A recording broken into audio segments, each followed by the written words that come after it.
Business Connections Live, the UK's leading online business channel.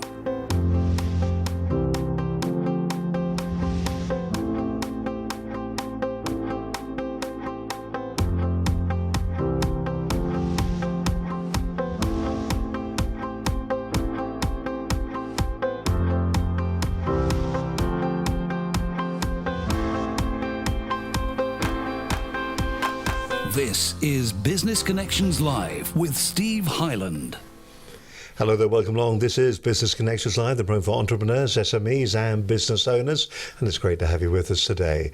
Now on today's show, we're going to be discussing the art of the possible, creativity and innovation in business. Now, future trends are saying that potentially the shape of our world is about to change when it comes to the way that we do business. You know, you think back, cast your minds back maybe a decade, maybe 2 decades, where people were coming along to you and they were going, you know, the internet, this thing called the internet is going to change everything. It's going to change the way we do our commerce. We're going to sell things electronically across an invisible bridge, and people wouldn't have believed you. And now look at what we do today. A lot of business is done across the internet. People are maybe completely internet based when it comes to their businesses. So business is changing. It really is changing. And the thing about change is it doesn't stand still, because what is happening today, something new is going to happen tomorrow. Joining me in the studio today is Adrian Munn. He's the founding partner at Monochrome Limited. Adrian, it's lovely to have you with us today. Thank you very much. Lovely to be here. Thank you. It was interesting because it only came into my head just as we were starting there. We were talking about how the internet really did change businesses. I mean, is that 2 decades ago now? I suppose it is, isn't it? Yeah. 20 years ago. Yeah. Were you in the industry 20 years ago? Yes. That's frightening, isn't it? Yes, it was. Casting my mind back, yeah. It's been such an accelerated change, hasn't it? What do you think the biggest changes have been for businesses when it comes to the way we use technology out there? I think it's like you said before. I mean, when I started in my business, you know, I was seeing very simple methods of presenting and promoting yourself online. I mean, most people, the traditional way of doing it is you get printed media, you send it out. And then what business was doing, saying, oh, this online thing, you know, this business for me to promote and advertise. The last time I've seen how to advertise was either on television or from the radio. This new medium has come to life and it gives me something I can explore. What am I going to do with it? Not easy to do then. So what people used to do was just put an advert up, just like you would do in a magazine or on a promotion, and say, this is my business. And it was a very flat. It was the day of page advertising. Exactly. I remember, and company, I worked for a company, I was a European marketing manager for them, and we were doing page advertising on a regular basis, and we were talking about thousands and thousands of pounds. Yeah. Those same companies are not doing that anymore. Well, this is the thing. What had happened is that mechanism for presenting and promoting your business has changed, you know, incredibly quickly. You've now got the ability to talk to a huge audience, whereas before it was very limited. We went from print media to digital, or to adverts, the traditional broadcast media, to digital media, which has now become the mainstream. What businesses are made able to do is push that content out far quicker than they ever did before. I started business in 1999, and it used to be, what had happened is the person would say, I want a piece of advertising because my competitor had it.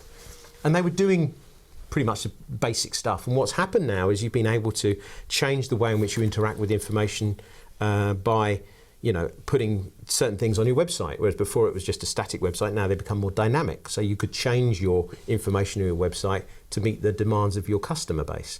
Therefore, you know, forms and guided form filling and advertising that, yeah, you couldn't do before, it's quite easy to do now. Do you think we're getting to the stage where who's pushing who forward? I sometimes wonder about this. We've just seen the demise, effectively, of 3D TV in the UK, well, in the world, because they can't get the technology right. You've still got to wear a pair of glasses if you want to get the effects of 3D in your living room. So all the manufacturers have now said we're not going to do 3D TV. We've seen curved screen TV. They've lost their traction because all of a sudden, hey, presto, they've realised there's only one place in the room where you get a perfect vision from. I don't know whether you know this or not, where you get a perfect picture from a curved TV is right in the middle of watching it.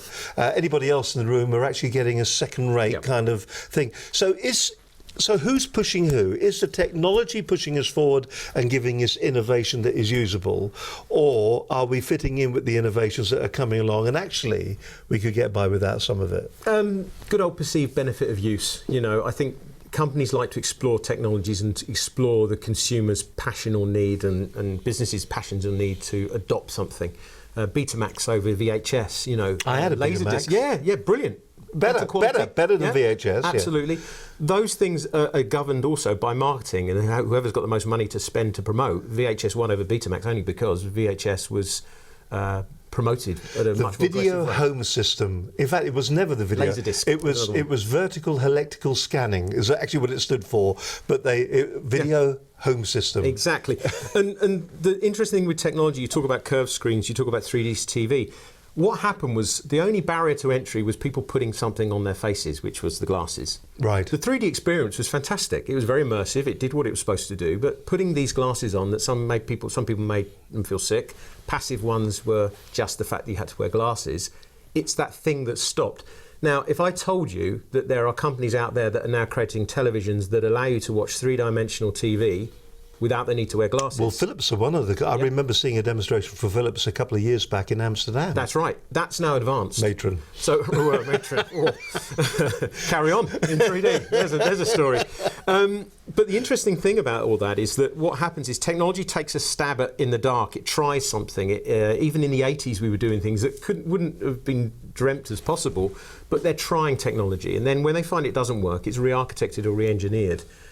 Apple are masters at re-engineering to make things better. They've kind of lost a little bit of their innovation, but what they've done is they found something that works, where a company like Samsung, for example, will do a curved screen. They'll look at that and see where the real benefits are, and they'll tweak it and adjust it. And when they announce something, they'll use a lot of their marketing clout and also their brand to really push and promote that product, and people adopt it.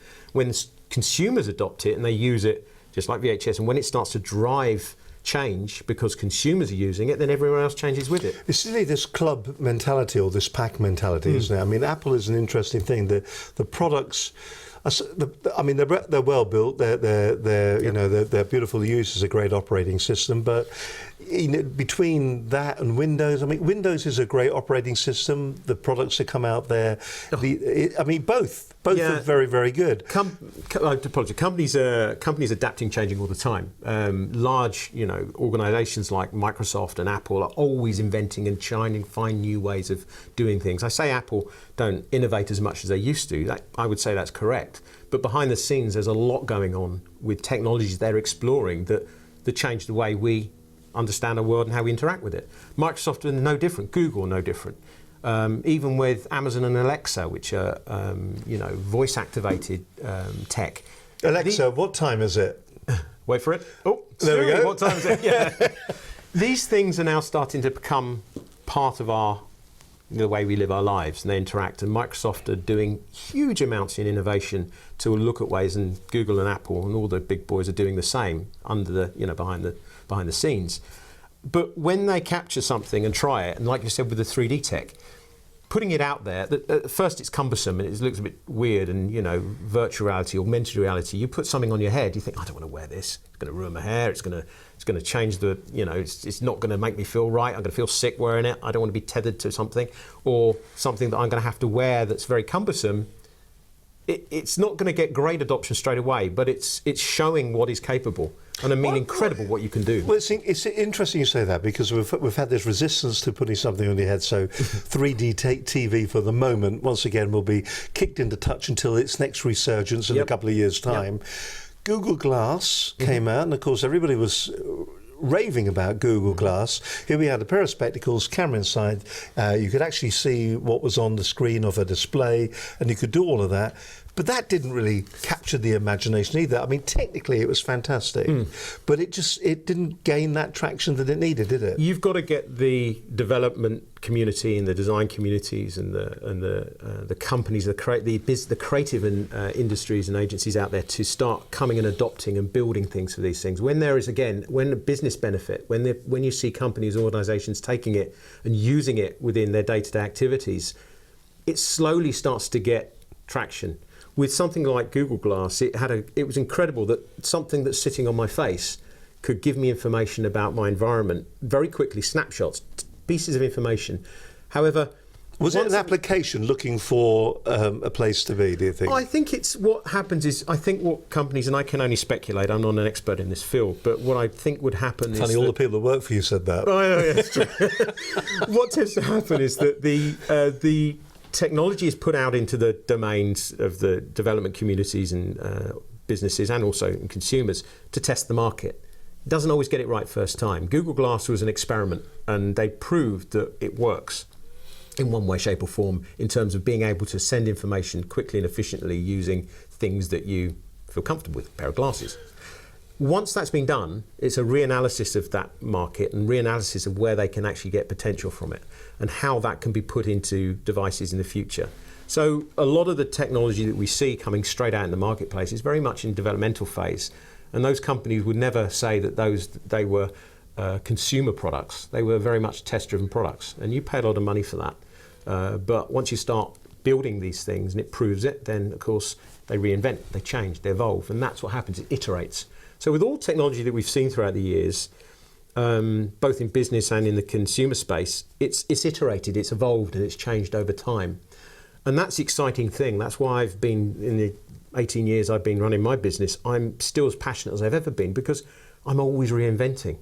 I appeal to my customers and then I have to reinvent again to find a new way of approaching my customers with different technologies that I really do believe have a benefit and a part to play in making their businesses succceссful.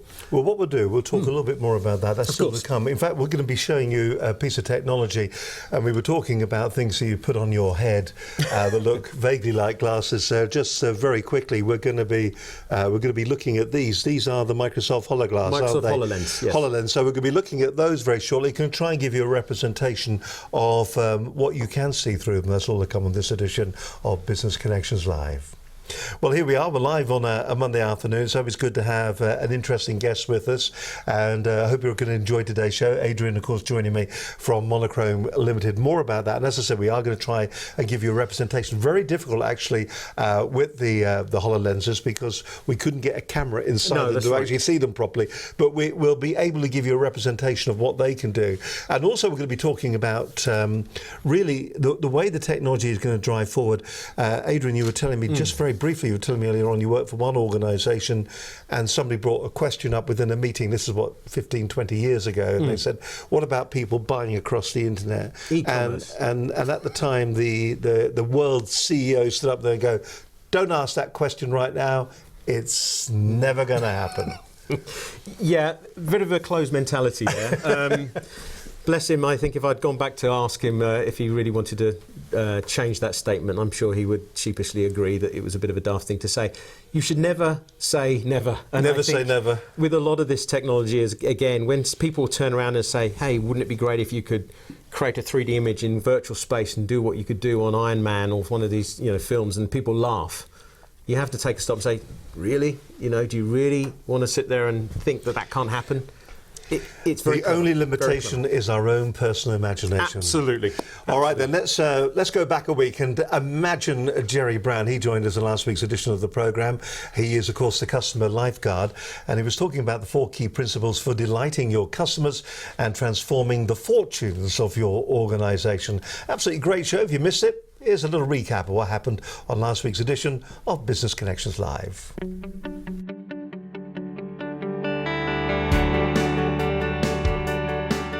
On today's show, we're going to be discussing the 4 key principles for delighting your customers and transforming the fortunes of your organisation. My guest on today's show is Jerry Brown, the customer lifeguard.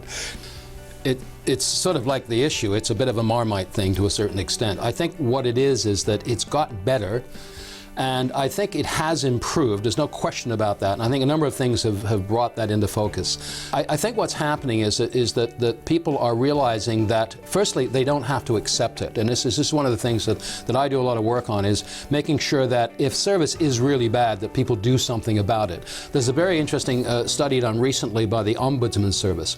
They figured out that in 2015, there were approximately 56 million complaints to helplines, online, the Ombudsman service from people.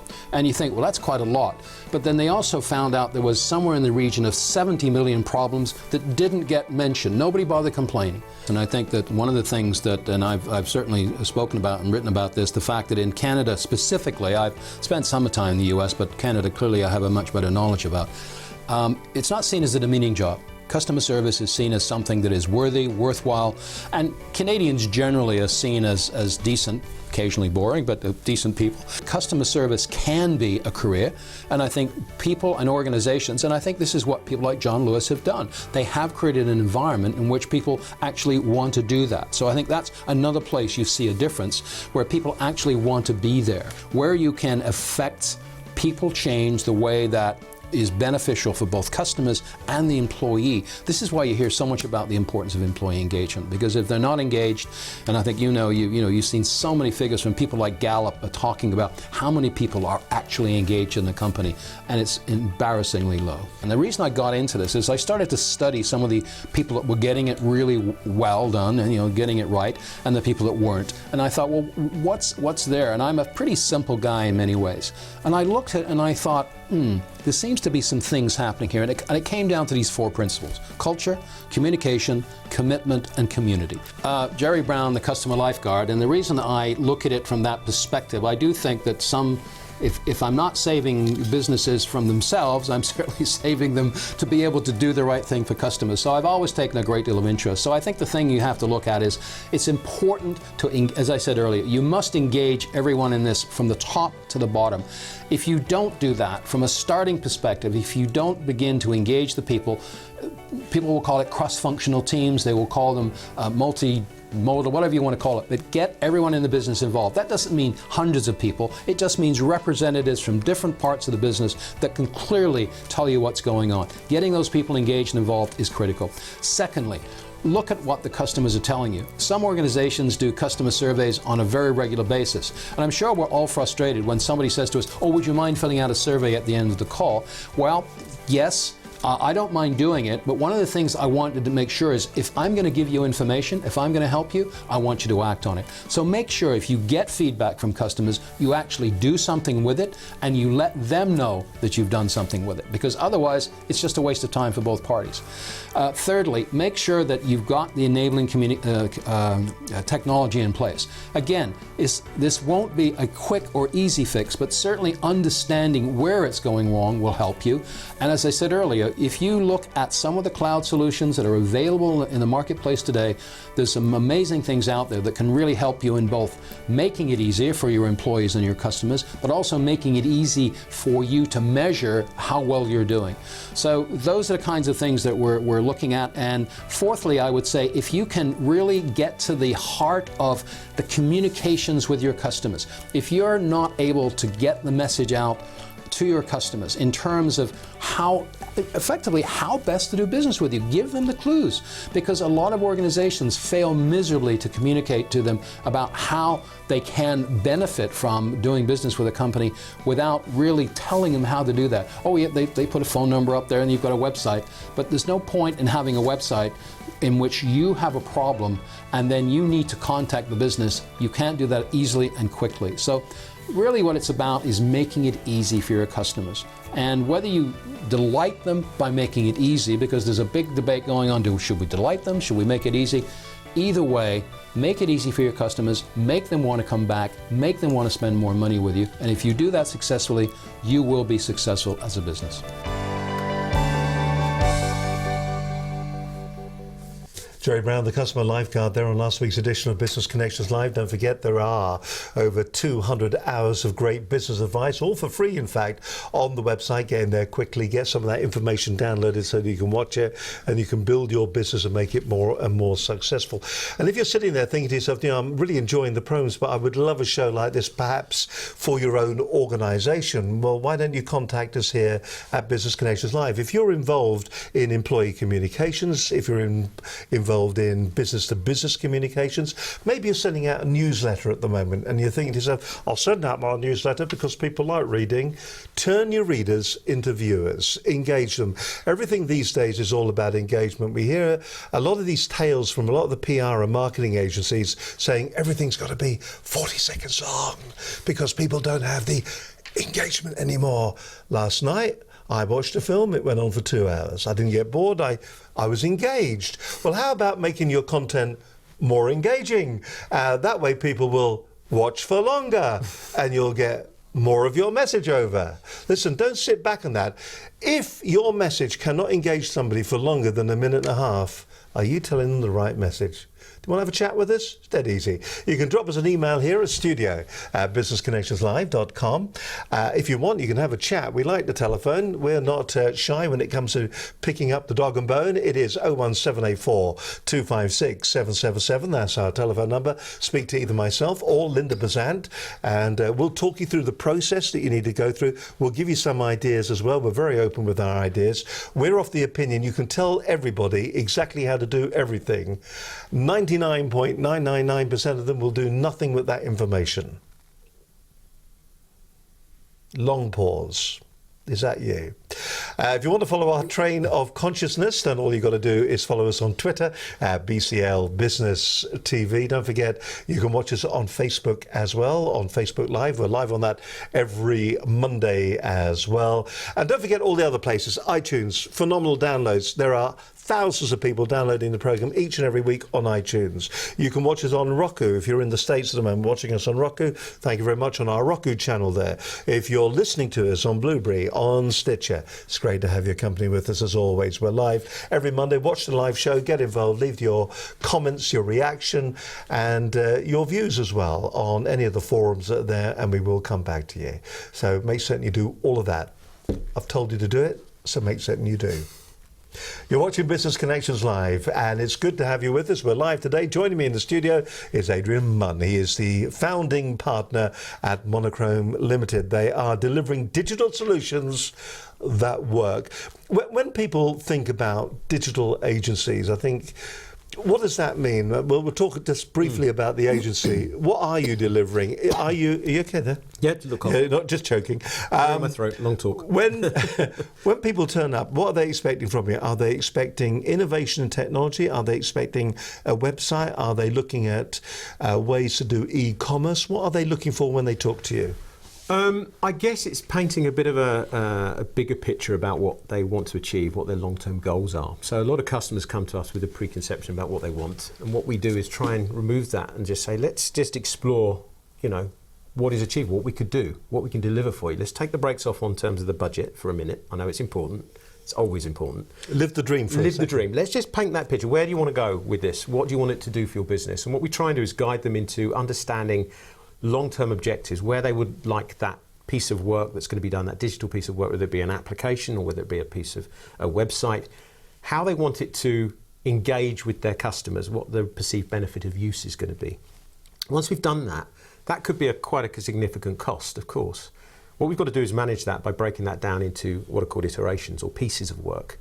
Because by doing that, we're creating the fire breaks between each piece of work, and we're analysing what's been done with the first iteration, how it's changed the customer's perception, what have we learned, what are the pluses, what are the minuses, and also how we manage the investment with the customer. And that's a really important bit when customers always come in with a view, but that's their view. But sometimes we find that the customer's thinking about their own business and what they would want for their business. I need it to do this for me. And what we say is take your business head off for a bit and think about your customer. What do they want from your website? What do they want from your application? Don't think what you want. Try and understand what they want. And it's often the case that companies don't see that. They have a perception in their mind.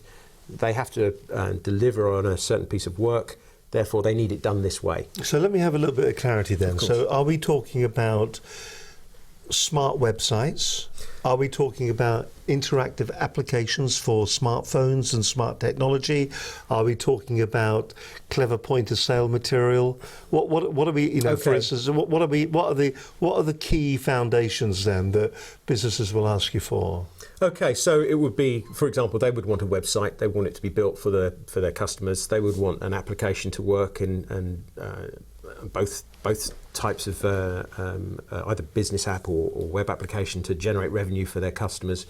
They will try and they'll be looking at ways in which they can get the best value add. And what we've been trying to do is understand a little bit more about how to achieve that using, you know, visual mechanisms, and more and more now it's about what people perceive, how they visualize that piece of work, and how much it engages. Sticky content, as they call it. It's looking at something, interacting with something, but not over bloating it with so much information that people get swamped. When people come into you, what's the biggest misconception that they have, or the piece that they don't prepare enough for? Planning. Plan, scope, conceptual. Just get it on paper, write out your objectives. As I said before, looking at what is in essence must, should, could, won't or will. Write it out. It's called Moscow. It's a proven technology. Must, should, could, won't or will. Sit down with a piece of paper and scope it out. Create a site map and just work out what you want to achieve from either your site or your application, what you're trying to get it to do. The more information we get like that, the easier it is for us to try and model the requirements and get to the specific need. And don't always say it's just a matter of. I mean, I've been to many a meeting and I'm guilty. I say things like that, and I look across at my CTO or one of my designers, a head of design, and I see him starting to sweat, thinking, why did you say that? It's not just a matter of. It is complex work. And some things, sometimes the easiest, the sites that look so simple are sometimes the hardest. It's the swan on the pond. It's the, you know, gliding across the surface, looking beautiful and easy to interact with like and mad enjoy, underneath but the the surface. craziness of trying to manage and fight that current, that's the bit that goes on behind the scenes of a lot of agencies that often gets overlooked. Well, let's look at the reality then of technology. How do you? So they come in, they know, they think they know what they want. I'm sure you put them right. How do you think technology then is going to change the business? Look into your augmented crystal ball and tell me what the future is then for businesses, because the people that are going to be watching this they're going to be entrepreneurs. Yes. And they're going to be entrepreneurs probably in their own particular field, so that's where their entrepreneurial skills are going to be. If you're an SME, you're a small business owner, once again, your expertise is in the industry and the business that you run. And sometimes, you know, it's a bit of a leap to go from where they are to where they need to be, and understanding the technology. So how will it impact those kind of people, do you think? Well, I mean, the way it's moving forward with the technology we'll show later on in the show, it's incredible. It's really incredible. It's showing that art of the possible, showing what can be achieved, and then coming back and saying, look, there are methods you can do to prep yourself for these changes is key. Certain things that are coming up at the moment, which you find on the website, on the app side, that happen, is things like that play a part. Is things like, you know, at its simplest form, putting forms up, anything that enables you to get a bit of a litmus test on the customer sentiment, the customer experience, getting feedback in some way, shape or form. There's sites like Trustpilot that give you the stars, but you know your customer better than anyone, so the best way to present your content to your customer is to try and get their feedback, whether that's through simple Is there a methods of resistance, interaction. do you think, to that these days? Is there It's becoming not a resistance? I think because we've got all these form captures. These people say they hate pop-ups, Yep. And you're looking all the time, and even down to the linguistics that you use in the forms that you put on your site. It's all a science. I mean, that's not even technology-based, is it? That is nearly neuroscience-based. Yeah. And that's where it's started heading. Artificial intelligence and all these things are coming to place. Customers aren't going to want to know that. Like you said before, that's why they ask people like companies like Monochrome and companies like ours to get involved, to help them and demystify that. And, you know, I think what you'll find is that form thing, I hate filling in forms. I can't stand it. What I don't like is when you get a survey, for example, but you don't get anything in return. If you're asking for my data and my information as a customer, what am I going to get back from you? I charge for it. Yeah, well, there you go. Well, there's an interesting point where research has been done into where they say everyone has a value, and you have a value, I have a value. Within your shopping experiences and what you do online, there's no reason why you can't commoditize your data and say, well, if you want it, pay for it. That's an interesting disruptive way of looking at how to do it. It's always companies asking you for your information and feedback. Well, why should you give it without charging? Exactly. Now, on the other flip side is if you're a business, how do you get customers to engage with you? The best way to do that is to use different methods of engagement, is to create touch points within your website that generate interest. As we say, that stickiness. If people go onto your site and go, first off, first impressions, 30 seconds, they want to make an opinion. I like the site. I like where I am. I'm enjoying being here. It's clear. The flow is very simple. I don't have to read loads of information. I see imagery. I use video. I use points. Exactly. I mean, there is sites now that are text heavy are a bit of a switch off for me. Yeah. I was saying to you, I mean, I am dyslexic, so it is not an effort, but it is. If there's a lot of text there, I find it a bit of a switch off. People buy with their eyes. That's as simple as that. I mean, it's amazing when we talk about Brexit, we talk about China seller services overseas. Even if you don't speak the language, an image speaks 1,000 words. Put an image up. Put an interactive. If people watch something and interact with something, they're excited by that. Are we going down a little bit with the technology? Are we going down the King's new clothes? Being technology led slightly. I mean, we've got these fantastic. We will show them to you in a moment. £4,000 these are, but they're not the commercially released version. This is a pre-release. So yeah, business edition's 4,000. Yeah. Developer edition's about 2.5. Yeah, so it's a new concept. But are we going down that? You know, the King is in the altogether, and in fact, it is the King's new clothes because everybody feels that they need to be giving lip service to what we're hearing now with the technology. No, I think the most important aspect of what you just said there is about companies are trialling technology all the time. And as we go back to that art of the possible again, if you look at what is available to you, it doesn't mean you have to embrace it straight away. You're being mindful of that because that's where things will start to migrate towards. And when you see popularity in virtual reality, augmented reality, virtual reality, for example, and being enclosed in an environment, a space. I mean, it's very enjoyable if you're in the gaming industry, but that might not be well suited for a business. It could be for architecture and planning and things like that, but not every business could adopt it. So it's always good as a business to be mindful of what is available in the future, but we're not trying to really push this down people's throats because there's steps to doing that. As I said before, much good could want to will. Do you find yourself reminding your clients when they come in that half the battle of this is creativity. It's understanding what the buttons are that your client has. Absolutely. And in fact, there are times where you don't need the technology. Just being creative in pictures and in sound and in video will actually do the job for you. Yeah, I mean, if you look at presentations, there's plenty of example where customers or businesses will come up and do a big PowerPoint presentation or a Death by PowerPoint. Death by PowerPoint. That's the same. And usually people suddenly start making excuses for it and say, I'm terribly sorry. This is the boring bit where everyone falls asleep because I'm going to show you a presentation now and there'll be pie charts and all the things that they're saying is all up on that page and everyone's looking at it and everyone's yawning and you can see people glazing over, looking at their watches and there's no excitement. That visual experience, like when you're watching a film, you translate that into what you're doing on your presentations and what you're doing within your website. You're engaging with the customer. And that's the same thing. I always say whenever I do a presentation, I don't put words up on there, I use imagery. Because the imagery are visual cues and a stimuli for your viewers, video, and say, before I start, let me show you this video.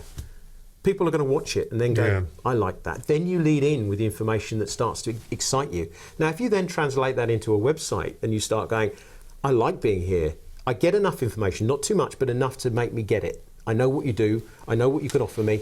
I want to talk to you. But this is a bit like when you tell somebody, they say, did you see so-and-so film? You go, yeah, I saw that.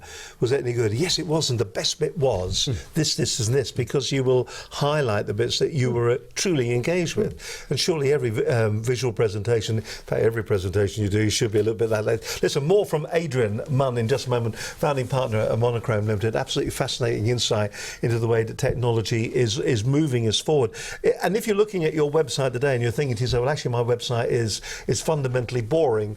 Actually, maybe you don't need the technology at all. Maybe what you need is to step back for a moment and just say, how can I actually make my website just a bit more engaging? And forget about the 30, 40 seconds bit, because there's more to it than that.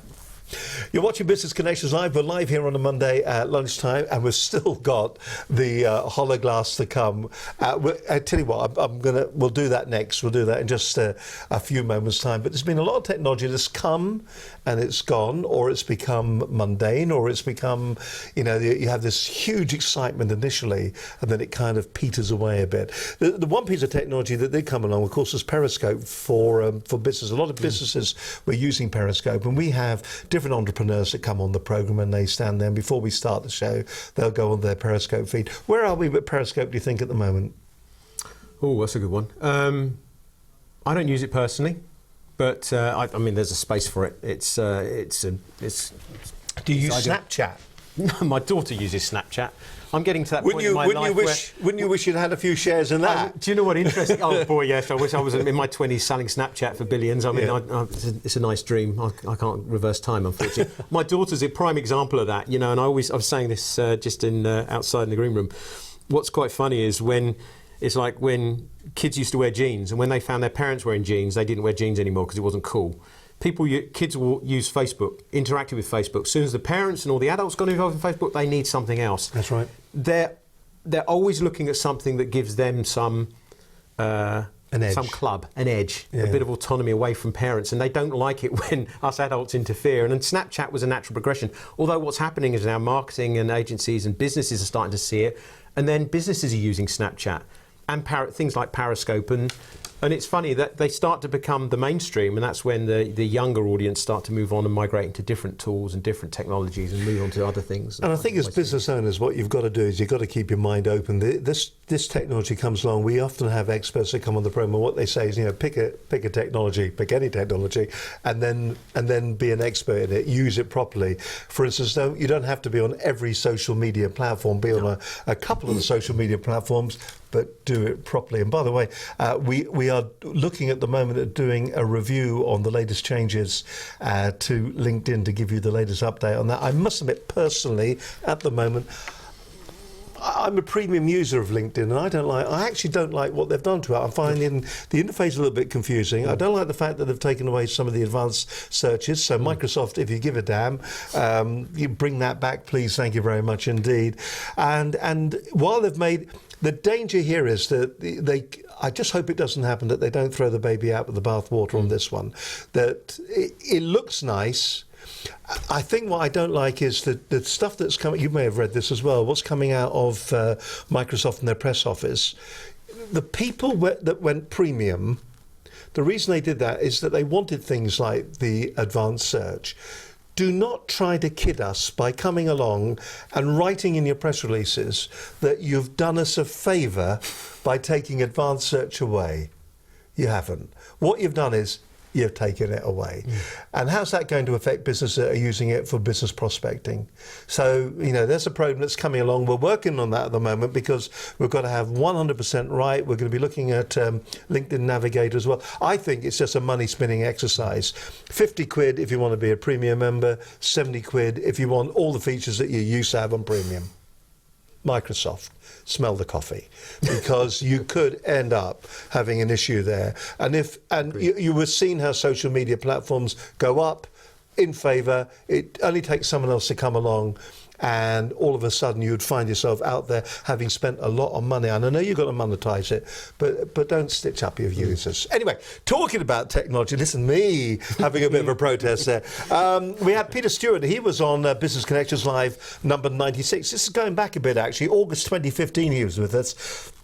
And he was talking about Periscope. I remember the program. It was a great show. We were doing about 4 different shows. We were going out live on YouTube, going out live on Facebook, and we were going out live on Periscope. There were so many programs going out live, all from a different facet, a different viewpoint of what we were trying to do. If you haven't used one of these different social media platforms that are using video, then maybe this program would be a real interest to you. Check it out, Peter Stewart, where we were looking at Periscope. So what you've got to remember, first of all, is that it's a broadcast TV station in your pocket, number one. Two, it's really, really easy to use. You can get 274 pages like this and you can dig down a little bit deeper. But you can use some basic things like a tripod or the external mic, which we showed you a little bit earlier on. Plan your scopes so you know what you're saying, how long it is going to be. Don't forget the value that you're on two platforms, two social media platforms at exactly the same time. You're on Periscope, but also the power of Periscope is that you're also on Twitter as well. So you're doubling your potential exposure. Don't forget about relationship building. We haven't quite done it on the scopes we've been doing because we're in a slightly different environment, but welcoming people, saying hello to them, using their name, asking questions and getting them to respond, and them asking you questions and you responding as well. It's about the added value that it can give. It's about stop me when you've heard too much. I could go on for a long time. It's about all the extra added value. It's behind the scenes. It's maybe interviewing other people. It's showing things that people don't normally get to see when they're using or following you on other platforms. Peter Stewart there, worked with Peter a long time ago for a radio station. He now works for the Broken Biscuit Company and does a lot of work for them actually in the Surrey and Sussex area. Peter, it was great to have you on the program. Must get you back on the show again. I think the thing that was really important about what he was going on about, when he was talking about the viewers that he was getting on Periscope, it was all about engagement. Engage with them, build a relationship with them, show how you are an expert in your field and how your product solves their problem. Doesn't that sound like every other social media platform? Isn't that what we're all about? Isn't that what your website should be doing for you as well? Isn't every piece of documentation that goes out through the door of your organisation should be engaging with your customers? And we forget that sometimes. By the way, while that was on, me and Adrian here were having a rant about LinkedIn. Said, stop monetising it. Let us have it back proper. All right then. Back the old one. Yes. You're watching Business Connections Live. It's lovely to have your company with us today. We are live. Joining me in the studio is Adrian Munn. He's the founding partner at Monochrome Limited. We haven't had a quick gander at the website yet, so we'll just have a quick look at the website. Here it is. Delivering digital solutions that work. Monochrome. Beautiful. Nice picture of you. You're really into black and white. Who we are, what we're all about, founded in 1999, some of the clients that they're currently working for, some of the big names out there, so they can't be getting it all wrong, can they? Website and CMS, customer management... Content management systems. Content management systems. Monochrome has a strong heritage delivering award-winning websites for some of the UK's best-loved brands. And...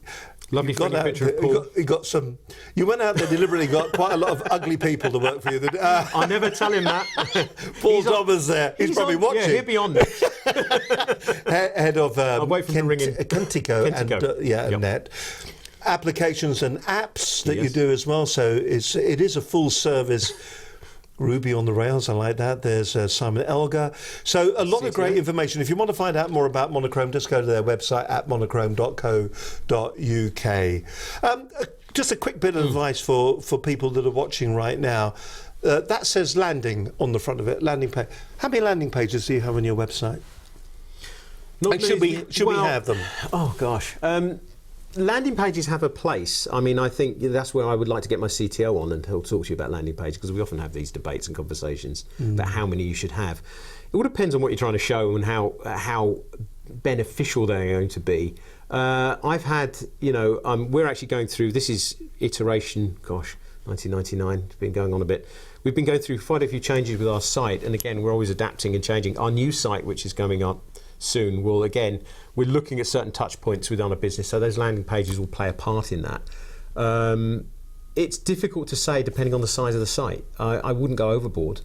Be relevant, and again, probably not best place to answer this, but the landing page space and doing landing pages, and again, working with your your SEO partner and looking at that. We don't do SEO, for example. We're not an SEO business. We can advise on it. We've had a lot of experience in it, but it's all depending on what you're trying to do with your site and what you're trying to achieve. And where those touch points are going to be that are going to get the real benefit of putting up a landing page. It's really interesting about the fact that as a digital agency, you are looking at the aesthetics of it, and the SEO you are putting elsewhere. Well, interesting. We have a different niche. There are many agencies doing many things. Some agencies do everything. We have a more technical and user interface edge. So our business has been based around how customers interface with their environment. How customers work. So when we create websites or applications, we're creating sites and applications that are really getting under the pool. His word minutiae, the small bits, the little bits of information that mean. Minutiae, I love that word. But trying to understand and what the customer needs and building specifics. We have a very strong technical team. So what we're able to do is build very robust systems that are either large systems or small systems that, as I said before, get to the nuts and bolts of what needs to be done. This is really what your clients should be thinking about. It's if you are going to be building a relationship with an organisation, it's those kind of things you need to be asking yourself. Exactly. And you need someone. If you are, that sounds like a plug now, but you're going out there. You are building a digital strategy for your organisation. That's it, digital strategy, and we need to move on. Absolutely. You were saying, there's marketing agencies and there's SEO and there's people with specific niches. Our niche is more in the technical and the creative part, how you interact with that environment that you put online. And we are spending a great deal of time trying to look at the best ways to engage with customer, whether it be business or consumer, even in the retail space with interactive content in retail, which has been an incredible journey for us. Only 2015, 2016, the changes in the way in which retailers are now evolving their business models. We've teased them long enough. We have, shall we? We've teased long enough. Let's talk a little bit. I'll hand this over to you. Well, okay. This is. I tried this out HoloLens. before we came. the HoloLens, and we were standing out in our reception. In fact, the way this is set up at the moment, if you can imagine, there is a huge virtual heart pumping away, just sitting a foot above this desk in the studio at the moment. And we tried desperately to get a camera in here. I'll tell you what we'll do. Let's just have a look. Okay. Here's what I did. I'll just point it over. If you just have a look down the lens, if you possibly can, and roll that VT so that we get a kind of a feel for what we can see. Now you can just see the red of the heart. It is actually, and as you move your head around, I mean, this is very, very clever technology, isn't it? It's a shame because that really doesn't do it justice. No, and when we'll not see at from all. the clip shortly about how powerful it is as a product. I mean, honestly, when we saw what Microsoft have done in terms of innovation with this, it was truly awe-inspiring. I mean, I've taken this to show at different business events and watching how people interact, they're gobsmacked. Yes. I mean, to see an image, a three-dimensional image in your own space is quite unnerving. So let's take away let's take away everything. I mean, we are in a virtual environment. So this is a virtual environment. I know you're going, really? No. This is a virtual environment that we're in here. We're talking here about augmented reality, aren't we? Yeah, at the moment there's two threads. One of the pieces of technology that's had a lot of scope is virtual reality. And virtual reality is basically creating an environment that isn't real. So I put a headset on my head, big headset. I'm tethered at the moment to a very powerful PC, and I'm in an unreal world or something. It could be anything. I could be in space. I could be in an alien world. I could be in a horror film. I could be in a building. I can look around my space and interact with my environment because it's not real. It's all been made up. But that isn't what this is it? This is augmented reality, and what this does, I don't know if anyone's seen Iron Man or a Minority Report. Yep. Where we're using gesture controls to look at our environment, move, touch, move, place. That augmented world is something that's actually, I find, and I think businesses will find over time, will be far more interactive, far more immersive, because putting that into a real space it's a comfortable environment. Let's run a little bit of VT, of course, because you'll get a bit of an insight into what we're talking about here. So there's quite a lot of this. So here's the glass as it stands at the moment. It's quite comfortable to wear. It's not heavy to wear, for that matter. So what is it? Are there a couple of lenses at the front? So what Microsoft have done a very clever job is, I don't know if anyone knows of Kinect and the way in which it scans a room. They've miniaturized a lot of technology that they've been using within the game sector and put it into a headset. And the things you see around there are actually all the technology is in the headset itself. Mm-hmm. So what you can see there, and what you saw that little clip of that virtual environment, it paints a picture of information and models and images that are within If we your can real just see a space. little bit more, we'll just let Yeah, it run. if we come back to- It does dip. Here we go. It dips to black. Just let So it run. A camera will see all of this. At the moment, the viewing area that you will see will be 40% of the overall space. So although this will show, that's a good example of what you would see in your glasses. If you're, when the camera shows you these things, it will show you everything that you can see. But because technology is still much in its infancy, the glasses will only show 40% of your viewing area. And that might sound a bit limiting, but it isn't, I can assure you. This I find fascinating, the fact that you can do this. So you can actually do that. Now, the only thing is what you'll see, that's what it will do. It does that. When you put the headset on, it scans the environment and puts objects on real, virtual objects on real space. So it will actually place that on the table exactly as you see there. You will only see 40% of it, though. You won't see all of it right now. The technology isn't advanced. They're increasing all the time with other businesses. This is very similar to what we're talking about the augmented heart that is beating above the table right now. So here we've got the globe, and you can actually interact with it. You can do hand gestures for it as well, can't you? Yes, I mean, the great thing is if you look at where architects and where businesses can actually utilise this, as you see here, that is actually what you will see. I'm not making it up. It is incredible the way it actually maps out and presents information within the space. There's an application, this is one of them, where you can do your virtual and 3D modelling of a product and paint it. And there's obviously, if someone has a headset on as well, then both people can share that experience. And we were talking earlier about, for example, how doctors can use the 3D heart that we were showing. Yeah. The great opportunities are for example, to do a CAT scan of a person, look at potential problem they may have. It might be a tumour, it might be something quite life-threatening. Share that information around a table in an augmented space with the heart being shown, or whatever that tumour might be, and looking at the ways in which it can be attacked because they're looking at it in 3 dimensions. So by putting these headsets on, we can interpret information in a visual space, as you can see here with the way in which architects, for example, could put a building on a table and discuss placement. And this is the one that fascinates. This is effectively what we were looking at earlier. Medical students understanding a bit more about the human body, looking a little bit more about advancements about how the body works. When you're seeing those sort of things, it's some incredible I think the thing that struck me about it was you set the heart up, and you can do the virtual gestures to take you to different menus. Yes. But you could walk around. Yeah. You could walk around it. So from front to back, you could walk around, and where the actual plates were that were sitting there that had the words on it, they too were taking up virtual space as well. Don't worry, you haven't gone mad there. We haven't lost the signal. It's just kind of showing that the usage of this is just it is amazing. I mean, Minority Report, Iron Man, he throws things up on the screen. What you're seeing there is imaging that is getting thrown up on. Within your room, you're putting it in that space, and it's presenting those. Microsoft aren't the only ones that are doing this, though. I mean, Microsoft have taken the bold step of creating a beautiful bit of design. It's beautifully laid out, very, very clever and comfortable to wear, considering just how heavy it can But is the restriction the fact? Is it only when it gets to that? No. Is that when it becomes a business user? Yeah. So let's go back. This is when we go back early in the show. This is like Google Glass. Yeah, I know. Yeah, but that was I mean, Google lenses, looking at even contact lenses that can present information. They're even investigating that. But let's go back earlier in the show. So I put my glasses on so I can see. There I am. I'm over here. You're not augmented. You're real. I'm real. What's interesting here is with technology. As I said earlier, when they did the 3D technology, the barrier to entry was the glasses. When they brought out Betamax, the barrier to entry was price and issues relating to that. And what tends to happen is these things go out into the domain to be tested. We're still at research phase at the moment. People are doing some incredible bits of work with this.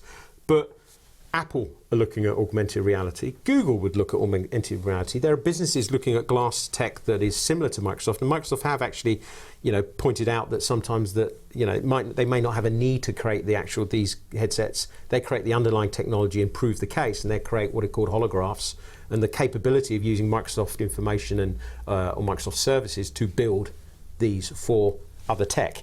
They may build them, I don't know. They are building out an augmented reality, virtual reality headset, which mixes the two, which is very, very clever, but that's further down the line.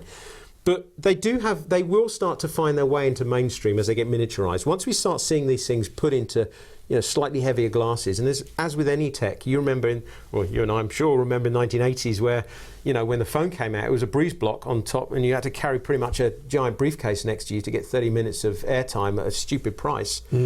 PCs that were Macs were £12,000, £14,000 plus. Over time, that breeze block is now being put into a thing you control with your thumb. Yeah. We are seeing miniaturization go on all the time, and with this sort of stuff, it's only a matter of time that has a part to play. It doesn't mean that architects can't use it, surgeons can't use it.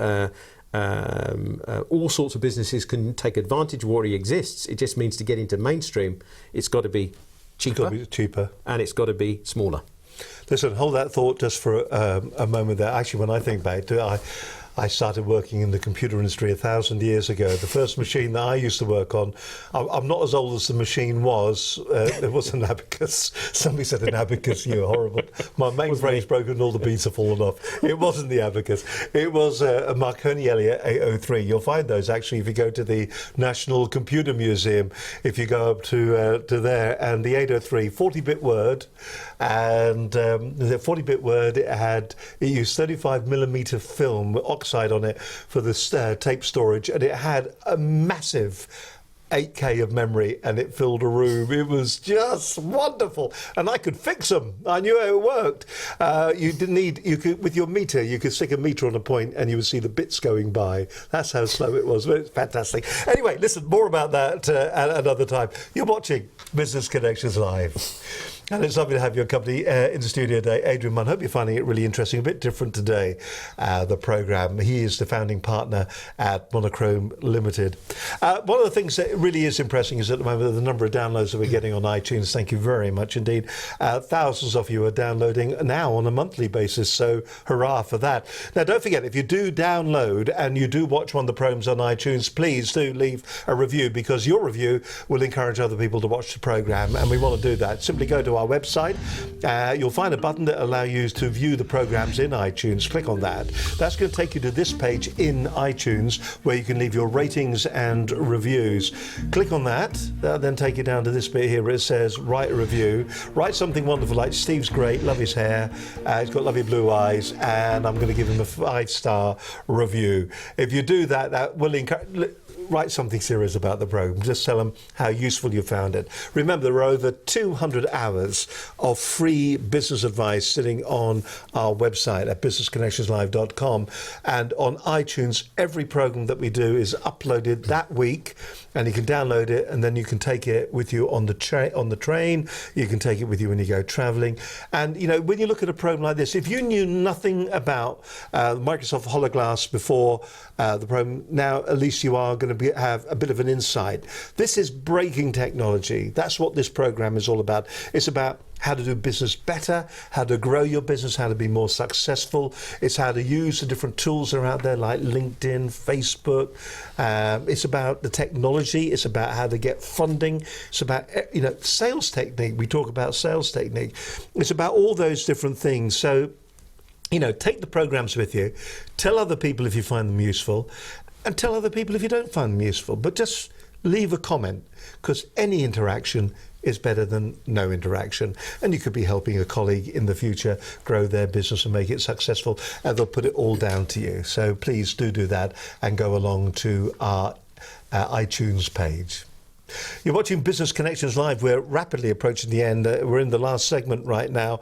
On this particular segment, we do ask you as well to give us the key takeaways. Where do you think it's all going to go? What's the future hold for us? And what does the future hold for the users, business users, when it comes to technology? Well, it's keeping abreast of technology is always difficult. It's nice to look at what these sort of things like HoloLens, I can say HoloGlass, it's HoloLens. Yeah. It's nice to look at those. Easy sort of for you things. to say. It is, exactly. But yeah, I mean, we're finding that we're getting more and more connected. We've got to be mindful of the fact that our websites can adapt with personalising content. So as information comes in, our websites will change to present information that's tailored to the user's need. That's going to become more relevant. We're going to find also data, how, really finding out about the sentiment of users, how people connect. That's going to become very relevant. AI artificial intelligence, which is already taking place. There's a big push over the next couple of years into the way in which we use artificial intelligence. I could do with some of that. Yeah, if you could bottle it and sell it, we'd make a fortune. Tell me about it. I can promise you I could quite happily have some. But the way artificial intelligence is changing the way in which we interact with our environment as well. Now, the interesting thing is how that moves into the retail space and how we start seeing effects and changes in retail, because it's not so much our virtual spaces is important. I mean, we just did a project for a customer that enabled them, as you walked into the store, you picked up a camera, all the screens came to life. The fact is that as soon as that camera was picked up and I took a picture and tried it was an expensive camera, I knew that I could see that image coming up. Now, I've been online. What usually happens with high value items, people go online, they look for the price, they go and play around with it in store, and then they go back and buy it. Yeah. Now, the clever thing is the retail sector and the technology sector moving traditional with, turning a traditional experience into an experiential experience, something that, people still love to shop. It's a carnal thing, a basic thing. You go out, people have always hunter-gatherer shopping. It's a thing that people do. Some people hate it, some people love it, but it's still things that people do. It's an activity. And if you go around your shopping environment and you're invited in with things that engage you, then that's why shops and the way they dress their front windows is so important. That's now coming in one step further where you're using interactive screens, you're bringing your website into your store so that people can find the information they want. You incentivize them to buy in store by giving them offers that are only available in store, but you use the internet and the intelligence that's passed in to try and gauge information about your customers' experience. Now, that in the flagship chains and some of the large expensive stores, you're seeing that take place where, for example, you can pick up items as you go through into the changing room, you go in and start changing, your mirror in front of you starts showing you the items that you've got and then starts giving you ideas about what you might like. And then without you having to go anywhere, you think, well, I might as well buy it here. And actually you get incentivized. This is like you've bought this, you might like to buy this, but here we are actually showing it to you. Now, there's a fancy term called omni-channel. That basically means taking the web experience and bringing it into the retail space, and vice versa. So that even though I buy in store and then go back to the web, it knows that I've bought it in store and it shows you information on the web. If I go to the web back in store again, as long as I've got some form of connecting that individual to that space in the store. Is it like a personal cookie?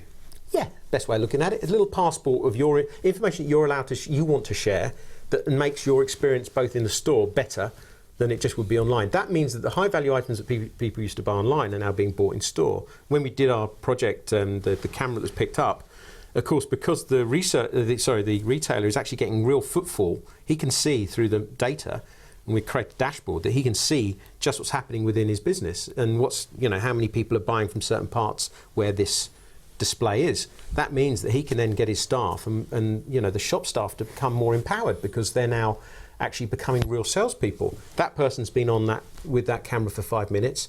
He's held it for that period of time. We know it's the same person, or someone's come back to it. Go over and sell to them. If they've held it for 30 seconds and put it down, well, you know that they may not need to engage it. So it becomes more intelligent. And that way in which intelligence is starting to knit its way in, and artificial intelligence is being used, audible things with Alexa and with Siri and Cortana and the other tools that are available where you speak and share that experience. It's all information that can be for the better benefit. I know the man that's the voice of Siri, actually. Really? I do. He's a very nice man. We're running out of time, and there is something I did want to touch on here, STEAM versus STEM, and what it means for your children, their job opportunities and future employment. What is STEAM, what is STEM, and what does it mean for our children? Science, technology, engineering, mathematics. It's always being said, I've seen so many government spokespersons saying that STEM. We forget one thing that's primary, as I've been talking about, we buy with our eyes, we interact with the environment. The arts, that's not a fluffy term. The arts encompasses the creative sector. And that's something that has to be important, that has to be really considered in terms of the way in which our students are actually, and our children are actually being educated. STEAM, not STEM, means including arts and creativity and part of that process. The things we sit on, the things we buy have all been designed. Everything we do is our environment has been creatively put together, and that design and development and the designer development engagement or the innovation comes out of design as well. So design and creativity is so important, but it's often undervalued, and the creative sector does pretty much get a bad press. I mean, I was looking at some research, and figures in 2014 were showing that, and this is actually underestimated, that The creative sector contributes £84.1 billion to the UK exchequer, to the UK economy. Wow. Sorry. And that's 5.2% of GVA, gross value add. So when you look at the amount that the creative sector brings to our country, we should be very proud of it and start doing more to promote it. Something that I don't think we do enough of. Listen, that probably wraps the show up for the day. Adrian Munn, founding partner of Monochrome Limited. We always ask our guests to give the key takeaways that they feel maybe the future of where the technology is taking us, where we as business owners need to be aware of where the technology is going to take us, kicking and screaming in some cases. But we ask you to say who you are, Yes. where you're from. Don't worry, it doesn't have to be forever. Straight down camera number one. And read those key takeaways that are important for us to remember after the programme. Sure. So, Adrian, it's all yours. My name's Adrian Munn from Monochrome, digital agency with a high creative and technical edge. If I could say one thing, it's don't fear technology. Understand what the opportunities are for you. That word I say, the comments I mentioned about the art of the possible. Look at what you can achieve and then go back and start looking at what your own business has and look at your own website, your own applications and tools and think, how do I engage with my customer better? Start understanding a little bit more about what you can do and how you can do things with your site that really engage with your audience and turn to companies like us to help you. It's not... You'll be surprised just how many companies are, around you that can offer these sort of services and can give you that support. And don't be afraid to sit down and look at what your long-term objectives are, as we've said in the programme, and start looking at how you can start building a solution that's going to help your business long-term. There's many, many ways of in which you can get more value from your digital and online experience for your company. And please don't hesitate to ask. And we look forward to hopefully sharing some of those experiences with you. Thank you very much. And you'll find all his details, all Adrian's details on our website. If you go to our website, businessconnectionslive.com. And if you have enjoyed today's program, don't forget, you know, to get in contact with us here. I'm going to give you the email address. We don't normally do this at the very end, but the email address is studio@businessconnectionslive.com. And if you want to chat about maybe any of the topics that you heard or you want to get in touch with Adrian, give us a call, 01784 256 777. But don't forget, go to the website. Over 200 hours of great business advice is available there. Do check out Adrian and Monochrome's website as well. You'll find it at monochrome.co.uk. Just take you to the website one more time. Just have a quick gander at it. There it is. So here's all the team. You can find out a bit more about them, who their clients are, what they're all about, what they're trying to achieve, how they work with their clients, what the applications are. You can see they do everything from Apple, Android, and HTML5, why it's important to be thinking to the future. And maybe it isn't just a case anymore of just having a WordPress site. Maybe what you should be thinking about is how do you turn that WordPress site into a valuable tool that is going to make sales for you as an organization, that's going to engage your customers and is going to bring them back on an ongoing basis, so that at the end of the day you can become a successful, growing organisation. All their details are on there. If you want to just go to their website, the web address again is www.monochrome.co.uk. There it is, MONOCHROME. Lovely. Listen, been an absolute pleasure having you on the program today. It's been a real insight. Really enjoyed it. Thank you very much for bringing those in. In one sentence, are we in for a big change, do you think, the next 2 years, do you think? Certainly. We've just touched when I say touch the surface, the way technology is moving on so fast, it won't be long before. There's talk about another launch in about 2 years' time. I'm not aware, it's only speculative at this stage, but it won't be long before this gets miniaturised and commercialised for the general market. And I think you'll see it appear in gaming, then you'll probably see it appear in sort of, I say everyday use. I don't think it'd be everyday use, but we're seeing it start to become more knitted into what we do. And I think there's a great place for this technology. Adrian, once again, thank you very much indeed for joining us on today's programme. Hope you've enjoyed it. It's been an absolutely fascinating insight. Well, thank you very much indeed. I may put those on in just a moment. A little bit of housekeeping, don't go away yet. Just a little bit of housekeeping before we walk out the door. Let's have a look what we've got coming up next week's program. Oh, Antonio Falco is joining us on the show next week. I really like Antonio. And he's not, apparently. He's not. Just been told he's not on next week. Gordon Treadgold's on next week. There we go. Gordon Treadgold's on next week, and we'll be looking at all sorts of different things when it comes to how you should interact with your customer. Antonio's going to be on in a couple of weeks' time. Thanks a lot there. No worry on that. That's fine. So Gordon Treadgold next week. He's going to be coming in via Skype, and we may also have Charles Bennett with us as well at the same time, just in case Skype plays up. Coming up on future programs, we've got Nigel Risner, motivational speaker.